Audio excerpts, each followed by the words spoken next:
नमस्कार, मैं रविरंजन निलय। आज मैं इस ऐतिहासिक धरती के अवलोकन करा रहा हूं और मैं आज उपस्थित हूं कुतुब मीनार दिल्ली में, जो कि अगर इसका इतिहास के पन्नों में झाँकेंगे तो कई तरह के इतिहासकारों ने कई तरह के धारणाएं मिलती है, लेकिन मुख्यतः यह जो बनाया हुआ है कुतुब मीनार, यह कुतुबुद्दीन ऐबक के द्वारा शुरू किया गया था, लेकिन इसका पूरा कार्य इल्तुतमिश के द्वारा किया गया।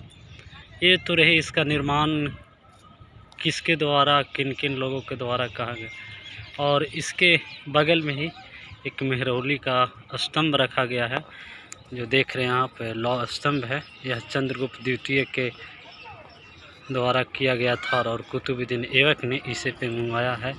और यह जो धरोहर रहा है, ऐतिहासिक धरोहर रहा है दिल्ली के, इन ऐतिहासिक धरोहरों को संरक्षित करने का काम भारत सरकार के द्वारा किया जा रहा है और पुरातात्विक मंत्रालय के द्वारा इसको पूर्ण करने का काम किया जा रहा है। और एक फना फिल्म आया था जिसमें अभी आमिर खान ने रोल किए थे, यहीं पे उनका शूटिंग हुआ था।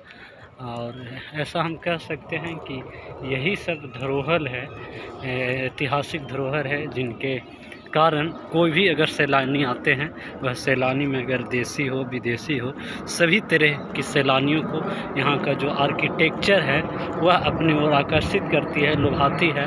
और देख सकते हैं कि विदेशी सैलानी हो या फिर देसी सैलानी हो, सभी लोग अगर दिल्ली आए हैं तो यह जगह ज़रूर घूमते हैं। और क्यों न घूमें, यह ऐसी एक ऐतिहासिक स्थल है। अगर कहा जाए कि दिल्ली सल्तनत का हम जब नाम लेते हैं तो दिल्ली सल्तनत के लिए यह जो स्तंभ है, यह याद दिलाती है दिल्ली सल्तनत के।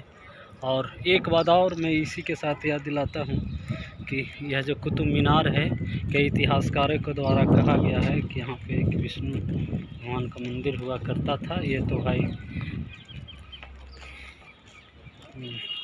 और गहन शोध अध्ययन का विषय है, लेकिन फिर भी मैं जितना कहूँ ऐतिहासिक के परिदृष्टि से, और जब अंग्रेज़ों का भारत में शासन हुआ उसके बाद यहाँ पे जब 1857 की क्रांति हुई, तो इस 57 की क्रांति में यह जो दिल्ली है वह न सिर्फ अपने आप को याद दिलाता है, बल्कि अगर हम उन पन्नों पे झाँकते हैं तो यह उस परंपरा को भी याद दिलाता है। मिलेंगे अगले वीडियो में, तब तक के लिए कुतुब मीनार से मैं रविरंजन कुमार निलय, धन्यवाद।